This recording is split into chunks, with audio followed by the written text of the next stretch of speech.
అందరికీ నా నమస్కారాలండి.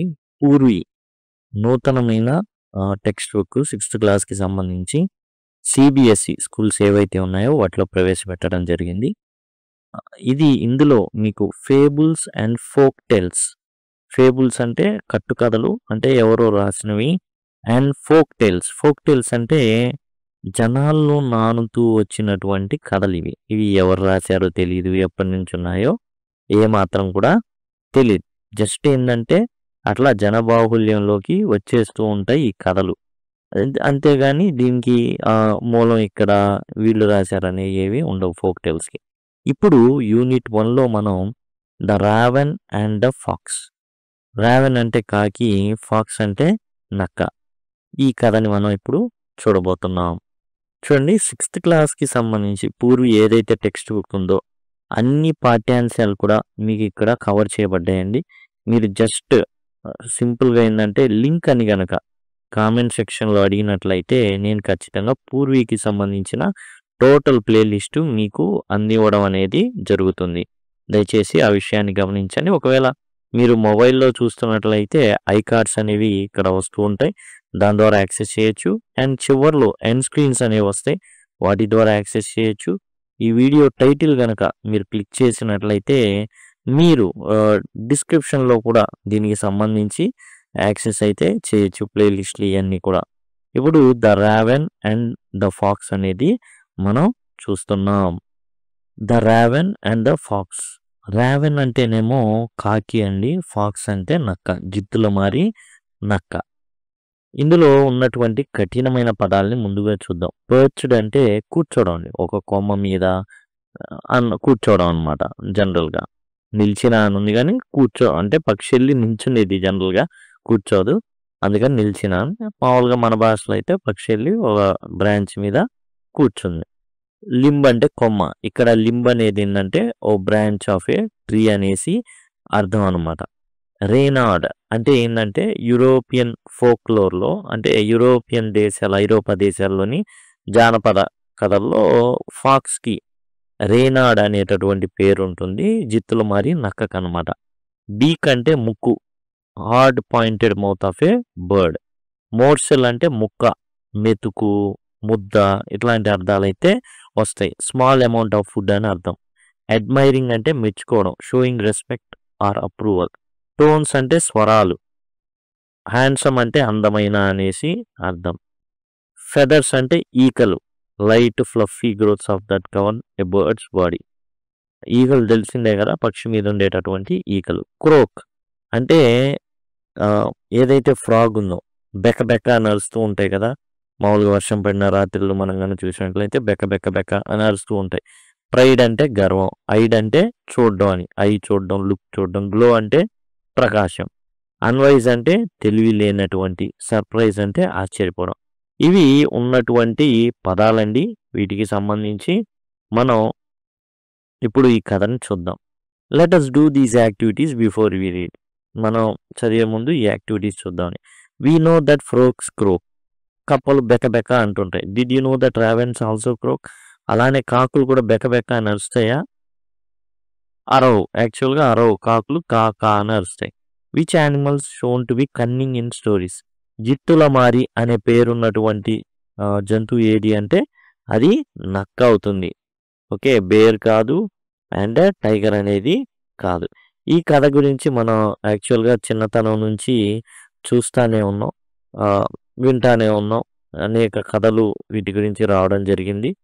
ఒక్కొక్క కథలో ఒక్కోలాగా కాకి ముక్కులో ఒక మాంసపు ముక్కు ఉందని, లేదా బ్రెడ్ ముక్కు ఉందని, ఇలా కొన్ని మారుతూ ఉంటాయి. మాత్రం కథ మాత్రం సేమ్ టు సేమ్. చివరికి కాకి మోసపోవడం, జిత్తులు మారినాక గెలవడం అనేది మామూలే. ఇక్కడ ఏంటంటే మాంసపు ముక్క అనలేదు కానీ ఒక ముక్క అయితే ఉంది. Mister raven was perched upon a limb. Mister raven was perched upon a limb. Raven అంటే కాకి. ఎక్కడ కూర్చుంది? ఒక బ్రాంచ్ మీద కూర్చుంది. ఒక ఏదైతే కొమ్మ ఉంటుందో ఆ కొమ్మ మీద కూర్చుందనమాట. పర్చ్డ్ అంటే కూర్చోవడం. And Reynard the fox. జిత్తుల మారి నక్క. రేనాడ్ అని ఎందుకన్నారంటే మనం ఆల్రెడీ తెలుసుకున్నాం. ఐరోపా దేశాల్లోని జానపద కథల్లో రేనాడ్ అనేటటువంటి జిత్తుల మారి నక్క ఉందన్నమాట. Looked up at him. ఆ కాకి వంక ఈ జిత్తుల మారి నక్క ఏం చేసిందంటే ఓ చూపు చూసింది. For the raven held in his great big beak. అయితే కాకి నల్లగా ఉంటుంది, పెద్ద అందంగా ఏమి ఉండదు. మరి దాని వంక ఎందుకు చూసింది అంటే కాకి ముక్కుకి, బీక్ అంటే ముక్కుకి ఒక ఏదో ఉంది. For the raven held in his great big beak. ఈ ముక్కుతో అంటే నోటితో ఏవైతే పళ్ళు ఉంటాయో కాకి సంబంధించి ముక్కు ఉంటుంది కదా నల్లటిది, దాంతో ఆ నోటితో ఏదో పట్టుకొని ఉందట. అదేంటంటే ఏ మోర్సెల్ అంటే తినేటటువంటి ఒక ఆహార పదార్థపు ముక్క, ఓ చెక్కో మాంసపు ముక్కో, మొత్తానికి ఆ నక్క చూసింది ఆ కాకి పట్టుకొని ఉండడం. Would go far to seek. ఇప్పుడు అలాంటి ఆహారాన్ని సంపాదించాలంటే చాలా దూరం వెళ్ళాలి నక్క. నక్కకి అంత ఓపిక ఉందా? లేదు. ఇప్పుడు కాకి దగ్గర ఎట్లయినా సరే ఆ ఆహార పదార్థాన్ని కొట్టేయాలి. ఎందుకంటే అది సంపాదించాలంటే చాలాసేపు పట్టడమే కాదు, చాలా దూరం ట్రావెల్ చేయాల్సి ఉంటుంది. Set the pox in admiring tone. చాలా వగలుబడుతూ, అసలు చాలా అతి వినయంగా. అతి వినయం దూత్ర లక్షణం ఏదో అంటారు, దూత్ర సంథింగ్, దూత కాదు ధృత సంథింగ్, దూత్ర ఉంటుంది. అతి వినయ అనమాట. Set the pox in admiring tones. ఇక చాలా వగలుబడుతూ, అసలు చాలా గారాలు పోతూ, మై వార్డ్ ఒట్టేసి చెబుతున్నా సర్ రావెన్, కాకి గారు, you are a handsome bird. మీరు చాలా చాలా అందమైన పక్షి అండి.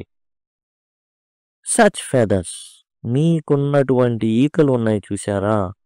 If you would only sing, just మీరు గనక పాట గనక అందుకున్నారే అనుకోండి, the birds of these woods, ఈ అడవిలోని పక్షులన్నీ కూడా వుడ్ కాల్ యూ కింగ్, మిమ్మల్ని రాజుగా పూజిస్తారనుకోండి.